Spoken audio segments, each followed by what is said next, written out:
मंत्र पाठ। ओम सहनावतु सहनौ भुनक्तु सह वीर्यं करवावहै तेजस्विनावधीतमस्तु मा विद्विषावहै। ओम शांति शांति शांति। पिछले पाठ से संबंधित आपका कोई प्रश्न या शंका हो तो पहले उसे देख सकते हैं।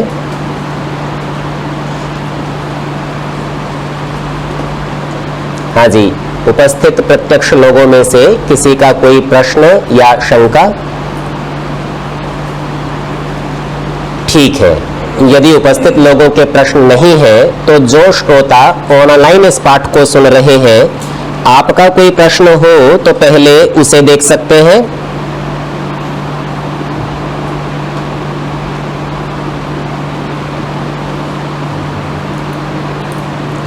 ठीक है, यदि आपका भी कोई प्रश्न नहीं है तो हम आगे के पाठ पर विचार कर लेते हैं।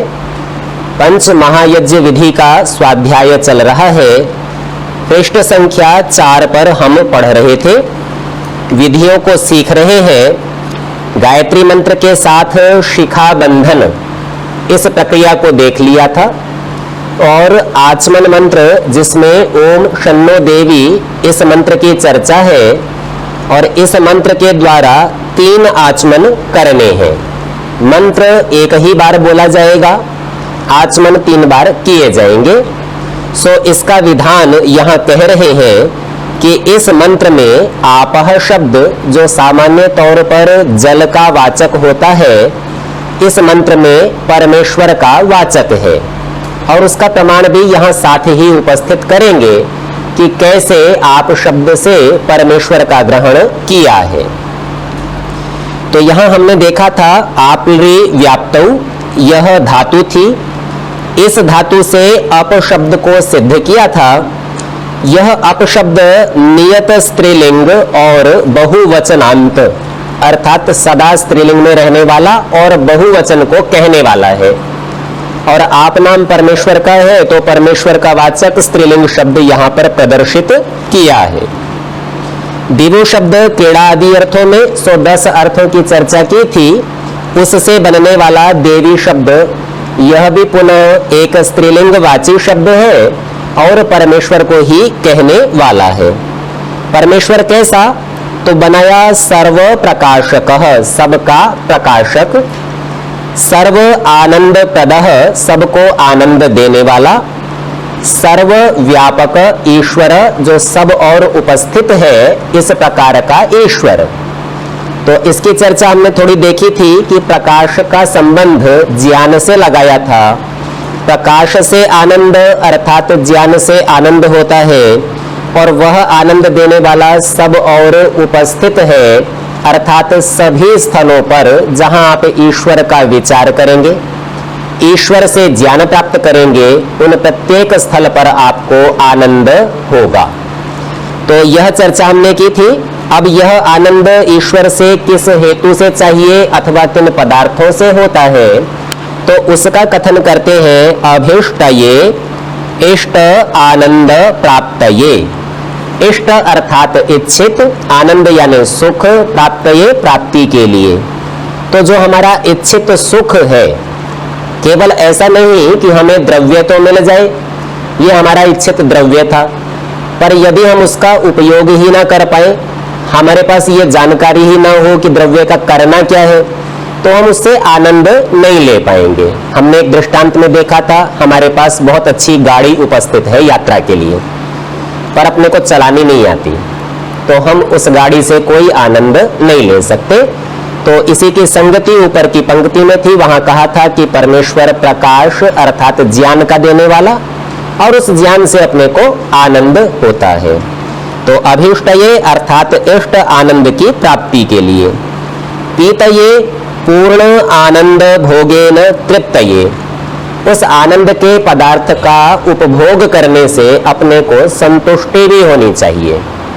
तो केवल पदार्थ का होना, केवल उससे कुछ सुख का होना इतना भी पर्याप्त नहीं, हमारा मन संतुष्ट भी होना चाहिए कि अब तो हमने इसका खूब अच्छे से उपयोग कर लिया है अथवा ये हमारे नियंत्रण में आ गया है। तो इस प्रकार की कामना के लिए अस्मभ्यम हमारे लिए कल्याणम अर्थात भावयतु, उसी को खोला प्रयच्छतु, आप कल्याण को हमारे लिए भावित कीजिए अर्थात दे दीजिए। तो प्रार्थना परमेश्वर से है, आचमन करना है, आचमन का प्रयोजन तो अलग रहेगा। और यहाँ सद्भावना विनियोग जिसकी हमने चर्चा की थी, क्योंकि मंत्र में जल का वाचक आपह शब्द पढ़ा हुआ है। कहते हैं ता आपो, वे जल, देव्यः, क्योंकि आप नाम से ही परमेश्वर को कहना है तो यहाँ देव्यः इस शब्द का कथन किया। तो आप नाम वाला परमेश्वर, स एव ईश्वरः, वह ईश्वर ही है जिसके हम प्रार्थना उपासना इन क्रियाओं को करना चाहते हैं। तो बोले मंत्र में कहा गया आप और देवी, ये शब्द भी उस ईश्वर का वाचक है। और वो कैसा हो, तो कहते हैं न अस्मभ्यम अर्थात हमारे लिए, संयोहो शम अर्थात कल्याण को, अभिस्रवंतु अर्थात सुखस्य अभितः सर्वतो वृष्टिम करोतु, सुखस्य अर्थात सुख की, और अभितः शब्द को खोला सर्वतो, सर्वतो अर्थात सब और से। तो मंत्र में तो अभी शब्द पढ़ा गया है, यहाँ पर उसका अर्थ दिखाया सब और से सुख की क्या करे, तो बताया वृष्टिम करोतु, वर्षा को करे। तो जैसे जल का संबंध वर्षा के साथ और आपह शब्द से जल को कहा जाता, और मंत्र में आपह शब्द से ईश्वर को कह दिया, तो प्रार्थना जल के पीते हुए भी ईश्वर से की जाएगी कि हे ईश्वर, आप सब सुख, सब ज्ञान, सब आनंद और सब तृप्ति के देने वाले हैं। और कैसे देने वाले, बोले जी आप सर्वव्यापक हैं तो सब स्थानों पर देने वाले हैं। तो हम कहीं भी रहें वहीं आपका ध्यान कर लें, आपसे इच्छित पदार्थ को प्राप्त कर लें, उसका उपयोग अर्थात ज्ञान ले लें, उससे आनंद को प्राप्त करें और आनंद को प्राप्त करके भी संतुष्ट हो। तो यह तो मंत्र का उच्चारण करते हुए प्रार्थना और आचमन की क्रिया करनी। अब कुछ ना कुछ आचमन का भी आपके आनंद और तृप्ति से संबंध होना चाहिए, तब तो हमारा विनियोग सद्भावना विनियोग पूरा बन जाएगा। यह दिखाने से पहले कि आचमन आपको कैसे आनंद और तृप्ति दे सकता है, इस मंत्र में जो आपह शब्द आया उससे परमेश्वर का ग्रहण कैसे होता है उसके लिए एक प्रमाण देते हैं।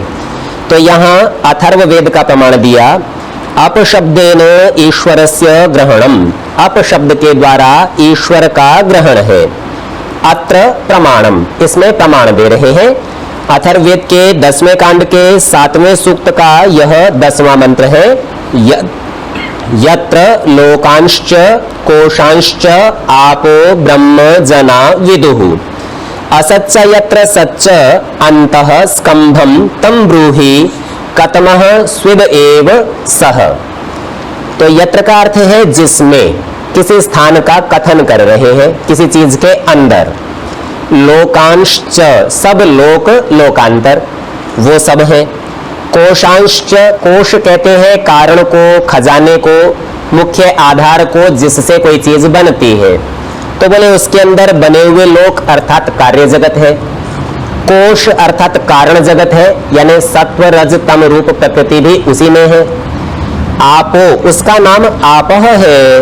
तो अथर्ववेद में आपह नाम से परमेश्वर का कथन किया। मन में विचार होगा, केवल यत्र कहा था, केवल आपह का था, आपने परमेश्वर कैसे ले लिया? तो आपो से ठीक अगला पद कहा ब्रह्म।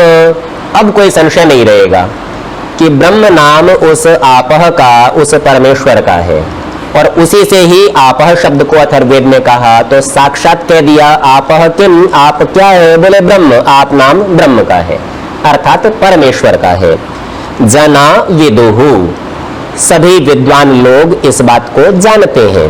विद धातु का अर्थ जानना है। तो विद्वान लोग आप नाम से ब्रह्म को जानते हैं। कैसे ब्रह्म को? बोले जिसमें सभी कार्य जगत लोक लोकांतर और जिसमें सभी कारण जगत यानी कोश जिसमें उपस्थित है। ऐसे को आप कहते हैं और उसी को ब्रह्म सभी विद्वान लोग जानते हैं। पश्चात दूसरी पंक्ति में कहा असत च। असत का अर्थ है जो संसार की अवस्था व्यवहार के योग्य नहीं है, अर्थात हमें दिखाई नहीं देती। तो यह संसार तो स्थूल रूप में आने के बाद व्यवहार के योग्य होता है, और जब तक ऐसा नहीं होता तो उसे असत कहते हैं, अर्थात सत्व रज तम की अवस्था।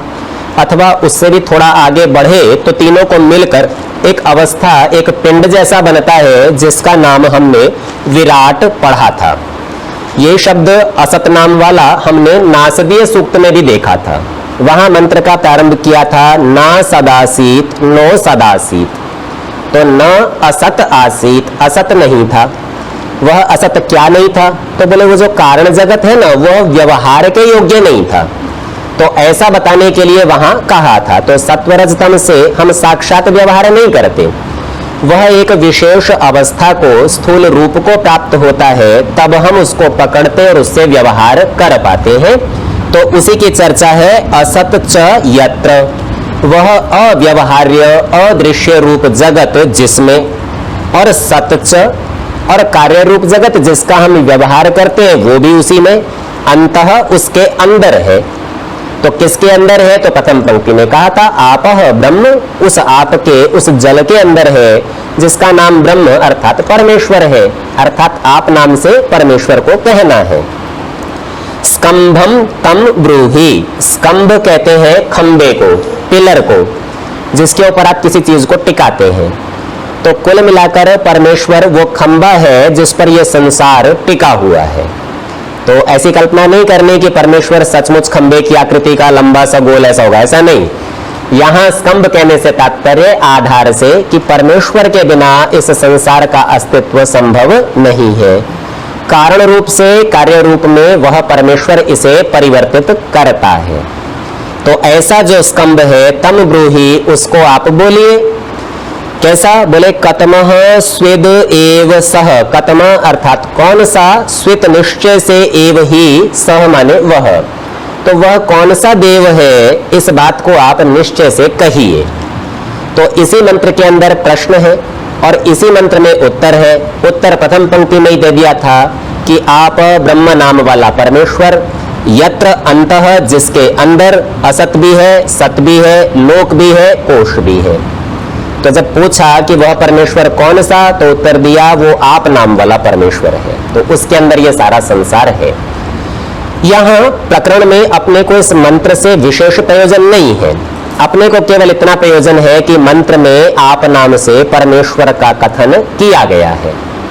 और अपने को यह समझना है कि आप नाम से परमेश्वर को कहा जाता है, तो वेद में जहां भी कोई मंत्र में आप शब्द आएगा और यदि प्रकरण से वहां परमेश्वर का ग्रहण हो रहा है तो मुख्य रूप से परमेश्वर ही लिया जाएगा। तो हमारा प्रकृत मंत्र था ओम शन्नो देवी रभिष्टय आपो, इसमें जो आपह शब्द आया यह परमेश्वर का वाचक हो जाएगा। तो यहाँ जल का ग्रहण करने के स्थान परमेश्वर का ग्रहण करना और सद्भाव रखते हुए चूंकि आपह शब्द जल का है, तीन आचमन को कर लेना। इस विषय में ऋषि आगे लिखते हैं अनेन वेद मंत्र प्रमाणेन, इस वेद मंत्र के प्रमाण से, आप शब्देन, इस आप शब्द से, परमात्मनो अत्र ग्रहणम क्रियते, परमात्मा का यहाँ ग्रहण किया जाता है। एवं इसी प्रकार अनेन मंत्रेण, इस मंत्र से, ईश्वरम प्रार्थयित्वा, ईश्वर की प्रार्थना करके, त्रिर आचामेत, 3 बार आचमन करे। तो मंत्र तो एक ही बार बोलना है, आचमन 3 करने हैं। पश्चात एक छूट देते हैं नियम बनाकर, कहते हैं जल अभावश्चेत, यदि जल का अभाव हो तो नैव कुर्यात, न करे। तो यहाँ अनिवार्य नियम नहीं है, मंत्र का पाठ अनिवार्य है, ईश्वर का विचार अनिवार्य है, और जल उपलब्ध है तो आचमन कर लीजिए, नहीं है तो मत कीजिए, ये छूट है। आचमनम अपि, और ये आचमन भी क्यों करना, तो कहा आलस्यस्य, आलस्य की, और कंठस्थ कफस्य, कंठ में उपस्थित कफ की, च निवारणार्थम, इनके निवारण के लिए है। तो पानी पी लेंगे आलस्य चला जाएगा, कुछ कंठ में कफ आ गया होगा, दोष होगा, तो जल के पीने से वो भी साफ हो जाएगा।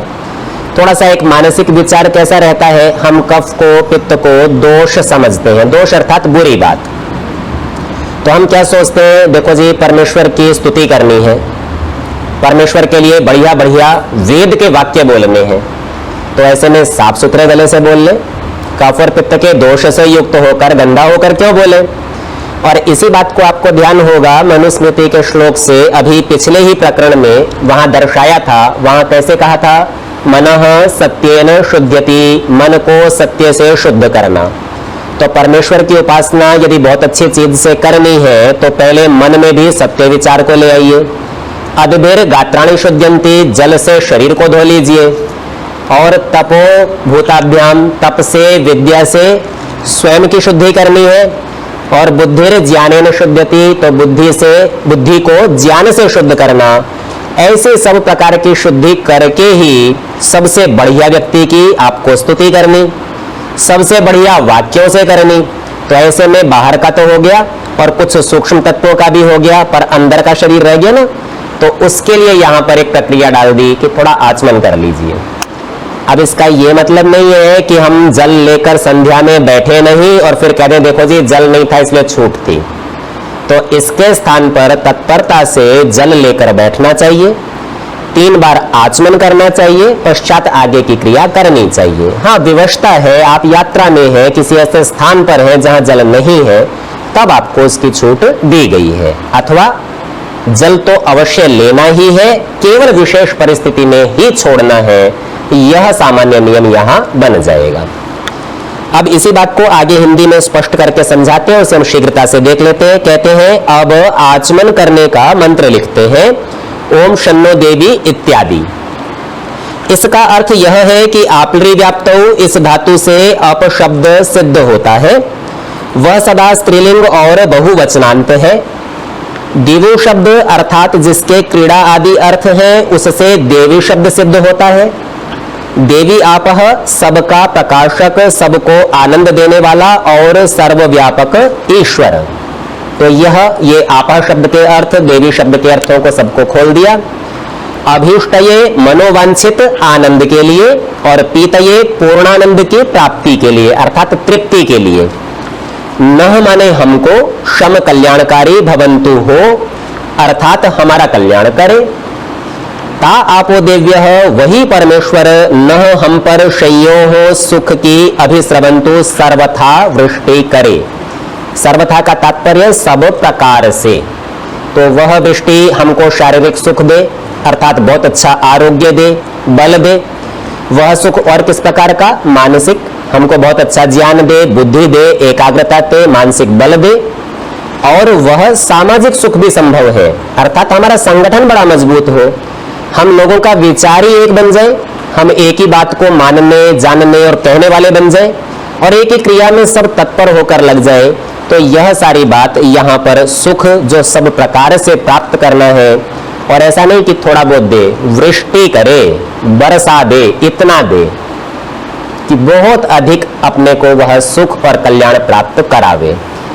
ये प्रार्थना है और इस प्रार्थना से अपने को ये क्या आया, जल के साथ इसका हमने विनियोग कर लिया कि जल का पीना और प्रार्थना का करना। आगे कहते हैं यहां अपशब्द से ईश्वर के ग्रहण करने में प्रमाण।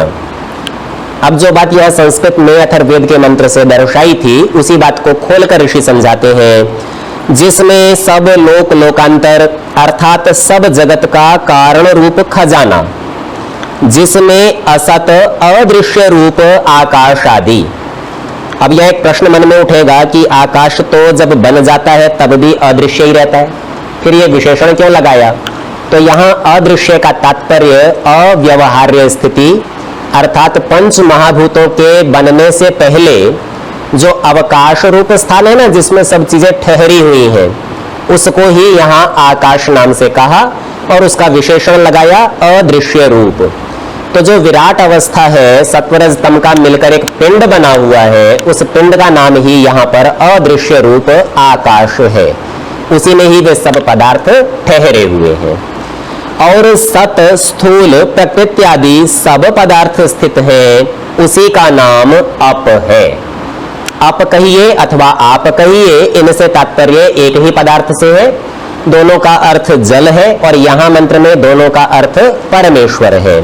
तो कारण जगत और कार्य जगत दोनों ही उसमें स्थित हैं और वह नाम ब्रह्म का है तथा उसी को स्कंभ कहते हैं। स्कंभ का अर्थात खंबा, पिलर, आधार। वह कौन सा देव और कहां है? तो इसका यह उत्तर है कि जो सबके भीतर व्यापक होके परिपूर्ण हो रहा है, उसी को तुम उपास्य, पूज्य और इष्टदेव जानो। इस वेद मंत्र के प्रमाण से अपनाम ब्रह्म का है। तो अथर्ववेद का मंत्र तो केवल यह दर्शाने के लिए कि अपनाम से परमेश्वर का ग्रहण करना है, और अन्य जो जितनी भी चर्चाएं की वो अप से संबंधित वह क्या क्या कर सकता है, इस बात को इस मंत्र में बताया। इस प्रकार इस मंत्र से परमेश्वर की प्रार्थना करके 3 आचमन करें। यदि जल न हो तो न करें। आचमन से आलस्य और गले के कफ आदि की निवृत्ति होना प्रयोजन है। कफ शब्द के आगे आदि लगाया है, इससे पित्त का भी ग्रहण करना। तो वात की निवृत्ति की चर्चा नहीं है, तो जल से वायु की निवृत्ति, कंठस्थ वायु की निवृत्ति नहीं होगी। तो केवल कफ और पित्त की निवृत्ति के लिए ये आचमन की प्रक्रिया, 3 बार आचमन करने का विधान यहाँ। अब हमारी संध्या का प्रारंभ हो चुका। गायत्री मंत्र से हमने शिखा बंधन कर लिया, शन्नो देवी मंत्र से हमने आचमन करके तैयारी कर ली, आलस्य को हटा लिया, पित्त और कफ को हटा लिया। अब अगला मंत्र आता है, इसकी संज्ञा है अथ इंद्रिय स्पर्शः। अब यहाँ पर विभिन्न इंद्रियों का स्पर्श करेंगे। मंत्र है ओम वाक वाक, ओम प्राणः प्राणः, ओम चक्षुः चक्षुः, ओम श्रोत्रम श्रोत्रम, ओम नाभिः, ओम हृदयम, ओम कंठः, ओम शिरः, ओम बाहुभ्याम यशोबलम, ओम करतल कर पृष्ठे। पद सरल है, शीघ्रता से अर्थों को देख लेते हैं। वाक शब्द का अर्थ है वाणी। 2 बार वाक कहा है, तात्पर्य क्या है? एक बार तो जो हम बोलते हैं ध्वनि, व्यक्त वाक, स्पष्ट शब्द, उसे वाणी कहते हैं, और दूसरी बार बोलने की शक्ति, सामर्थ्य। तो कैसा है? गूंगे व्यक्ति के पास जिह्वा तो है, कुछ शब्द बोलता तो है, लेकिन ऐसा बोलता है जो किसी को समझ नहीं आते, क्योंकि वो व्यक्त वाक नहीं है, वह ध्वनि रूप मात्र है, वह शब्द में नहीं बदली। तो उसके पास शब्द तो है पर शक्ति नहीं है, सामर्थ्य नहीं है। तो यहाँ 2 बार वाक वाक कहने से तात्पर्य हुआ मेरे पास व्यक्त वाक शब्द भी हो और मेरे पास उन शब्दों को अभिव्यक्त करने की शक्ति भी हो। जी माता जी।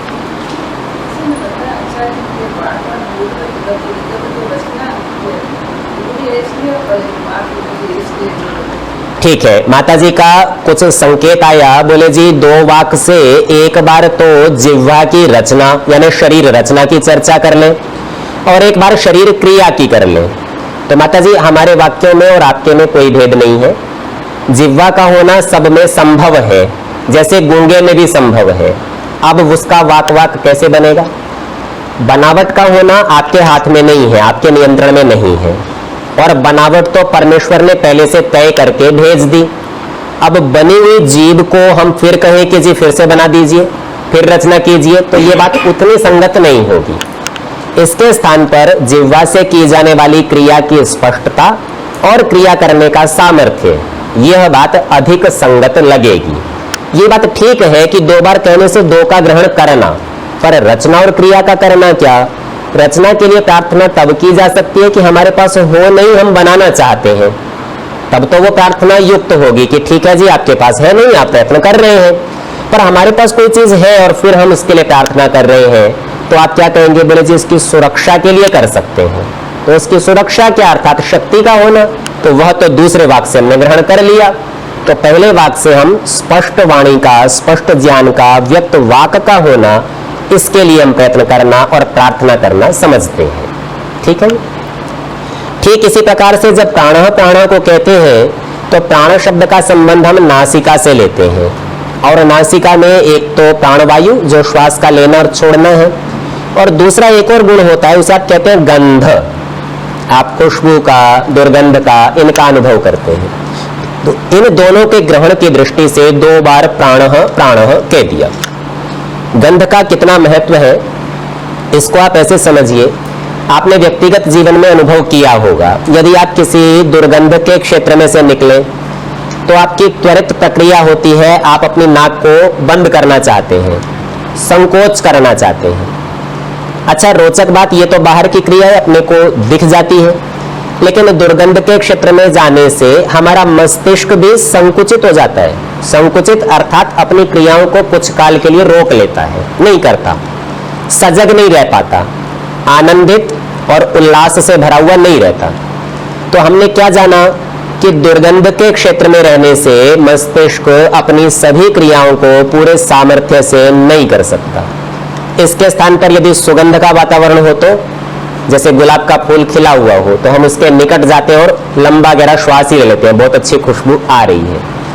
तो ऐसी अवस्था में जब उल्लास की अवस्था हो, सुगंध की अवस्था हो, तो प्रसन्नता का स्वाभाविक एक आवेग हमारे अंदर होता। मस्तिष्क हमारा विस्तृत विकसित, ये स्थान की दृष्टि से नहीं कह रहा हूं, उसकी क्रियाओं की दृष्टि से वो सहज हो जाता और सभी क्रियाओं को पूर्ण सामर्थ्य से करता है। इसकी संगति आप कैसे समझिए, जब आप यज्ञ आदि क्रियाओं को करते, अग्निहोत्र को करते और सुगंधी का प्रसार करते, फैलाते हैं, तो सबका मस्तिष्क प्रसन्न होकर पूरे सामर्थ्य का उपयोग करता है। दूसरे शब्दों में कहिए, हमारी बुद्धि का विकास होता है, अपने को शास्त्र समझ में आता है और शास्त्र के समझने से ईश्वर पकड़ में आता है। क्यों आता है? बोले जी, खुशबू से, सुगंधी से। तो वो प्रार्थना यहाँ की गई कि मेरी घ्राण शक्ति, मेरी सूंघने की शक्ति बहुत अच्छी बनी रहे और उसमें भी मेरे पास सुगंध बनी रहे। तो ऐसे अभी तो चल रहा है ब्रह्म यज्ञ, इसके बाद में अग्निहोत्र की चर्चा करेंगे देव यज्ञ के नाम से, तो वहां पर इस सुगंधी का महत्व होगा। इसमें एक छोटा सा संकेत है, वह यह कि हम हमारे भोजन में, हमारी जीवनचर्या में और अपने संसार में इर्द गिर्द सभी परिस्थितियों में सुगंध को तो उपस्थित रखें और दुर्गंध से बचें। तो भोजन में भी ऐसे पदार्थ जो गंध वाले हो, तीक्ष्ण दुर्गंध वाले हो, उनका त्याग करना चाहिए। तो प्राणा प्राणा की प्रार्थना कुछ थोड़ी सी सफल हो जाएगी। तो बाहर का प्रयत्न हम कर लें, भीतर का परमेश्वर करेगा। पुनः कहा चक्षुः चक्षुः। इसी तरह से जैसे हम अभी पीछे देख रहे हैं, तो सभी तरफ से हमको 2-2 बार जो प्रार्थना की जा रही है वह इंद्रिय के कार्य और इंद्रिय की शक्ति अर्थात सामर्थ्य, उन दोनों से संबंधित है। तो कैसा होता है, आप आंख से दृश्य देख सकते हैं, रूप देख सकते हैं, लेकिन यदि आपका सामर्थ्य अच्छा है तो स्पष्ट और सहज देख सकते हैं। नहीं तो कैसा होगा, एक मोटा सा चश्मा लगाना पड़ेगा। थोड़ी देर में चश्मा रखने से आपकी नाक, आपका कान, आपकी आंख सब दुखने लगेंगे, फिर आप कहेंगे जल्दी थक गए, चश्मा उतारें। तो प्रार्थना कैसी, आंखें दृश्य को देख सकें और उनमें ऐसी शक्ति हो कि वह अपना कार्य सहजता से कर सके। तो रूप गुण दृश्य संसार हमको परमेश्वर का ज्ञान कराने वाला हो और हमें देखने की शक्ति भी हो, अर्थात हमारे लिए संसार भी उपस्थित हो और हम संसार को समझ भी सकें। पश्चात ओम श्रोत्रम श्रोत्रम, यह कानों के संबंध में इसी प्रकार का है, हम ध्वनियों को सुन सकें, कान में सामर्थ्य हो और सुने हुए शब्दों को समझ सकें, यह बुद्धि का सामर्थ्य कान से संबंधित हमारे पास हो। ओम नाभिः, ऊपर की इंद्रियों में तो अपने को संशय नहीं लगता, ये तो सब इंद्रियां प्रसिद्ध हैं, पर नाभि इंद्रिय ये कैसे हुआ? तो नाभि को तो हम इंद्रिय के रूप में नहीं जानते ना। तो यहाँ पर किस प्रकार समझना चाहिए कि हमारी 2 इंद्रियां गुह्य इंद्रियां हैं, मल इंद्रिय और मूत्र इंद्रिय, इसे उपस्थ नाम से कहते हैं। उन दोनों इंद्रियों का ग्रहण यहाँ पर नाभि शब्द से कर लेना है, क्योंकि यह स्पर्श प्रक्रिया है। चूंकि यह समूह के साथ बैठकर की जा रही है, तो जिन अंगों को गुप्त रखा गया है उनका प्रदर्शन नहीं होता, ये लौकिक मर्यादा के विपरीत है। तो इस बात का ध्यान करके नाभि का स्पर्श किया गया। यह एक और बात महत्वपूर्ण है, नाभि शब्द का अर्थ होता है केंद्र, और केंद्र होता है मूल आधार, जिससे बाकी सब चीजें जुड़ती हैं। तो अपने को ध्यान में आएगा कि गर्भावस्था में जब शिशु मां के गर्भ के अंदर था तो वो नाभि से ही जुड़ा होता है। तो इस दृष्टि से देखें तो शरीर में जो नाभि है वह केंद्र है, आधार है। तो उसका यहाँ पर ग्रहण किया। और वो महत्वपूर्ण किस दृष्टि से है, तो शरीर में पदार्थों का आना एक बात है और मलों का निष्कासन होना दूसरी बात है। पदार्थों के आने से भी अधिक विषों का निकलना, दोषों का हटना अधिक महत्वपूर्ण है। मलेंद्रिय और मूत्रेंद्रिय का महत्व इसीलिए अन्य स्थानों की तुलना में अधिक है, क्योंकि यहां से दोषों को हटाकर हम हमारे स्वास्थ्य की रक्षा करते हैं। तो दोष हटता है, गंदगी निकल गई तो हम इसमें अच्छे पदार्थ डालेंगे तो हमारी वृद्धि होगी। तो इस हेतु से नाभि का ग्रहण इन सारी बातों से संगत करते हुए मलेंद्रिय और मूत्रेंद्रिय और उसकी भी प्रधानता को ध्यान में रखते हुए इंद्रिय स्पर्श में रखा गया है। पश्चात कहा ओम हृदयम जी। हाँ, ठीक बात है, क्योंकि दोनों के समूह मलेंद्रिय और मूत्रेंद्रिय को एक समूह रूप में शोधक इंद्रिय के रूप में ग्रहण करते हुए नाभि का एक ही शब्द से ग्रहण किया है। एक संकेत भी है ये, हमने नाभि को केंद्र माना, तो केंद्रीय सत्ता एक ही हो सकती है। यदि सत्ताएं एक से अधिक हो जाएंगी तो शक्ति बढ़ जाएगी। तो इस हेतु से यह संकेत है कि भाई केंद्र में तो एक व्यक्ति को लेना पड़ेगा, सहयोगी अनेक हो सकते हैं। अगला जो शब्द यहाँ हृदयम नाम से कहा, यह सामान्य तौर पर दिल का ग्रहण कराता है और जो स्तनों के बीच में स्थान है उसी का हम स्पर्श भी इस मंत्र में करते हैं। हृदय भी उसी प्रकार इंद्रिय नहीं है, पर कार्य करने की शक्ति और बल का जो केंद्र है वह हृदय ही है। आप शरीर से कोई भी क्रिया करेंगे तो सारे शरीर का जोर हृदय के स्थान पर ही आता है। तो हाथों में भी ताकत लगानी है तो भी हृदय को वहां से बलपूर्वक रक्त का संचार करना पड़ेगा, हाथों तक पूर्ण संदेश भेजना पड़ेगा। पूर्ण रक्त और पूर्ण संदेश जाने से ही आप हाथ में बल लगा सकते, क्रिया को कर सकते हैं। आज के पाठ का तो हमारा समय समाप्त हो गया है, तो शेष मंत्र जो रह गया है अगली कक्षा में उसको देखेंगे। ठीक है, आपके कोई प्रश्न होंगे तो कल के पाठ से प्रारंभ में पहले आप लोगों के प्रश्न लेंगे, पश्चात आगे के पाठ को हम देखेंगे। इस कक्षा को यही विराम कर देते हैं।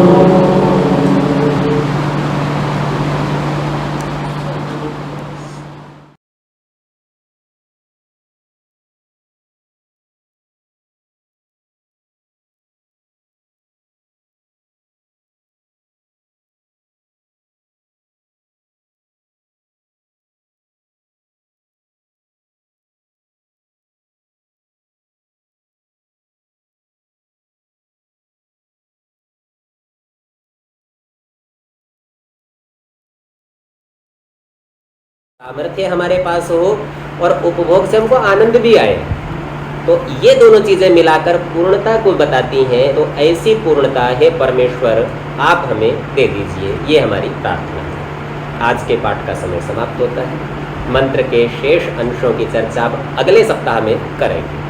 ठीक है। ओ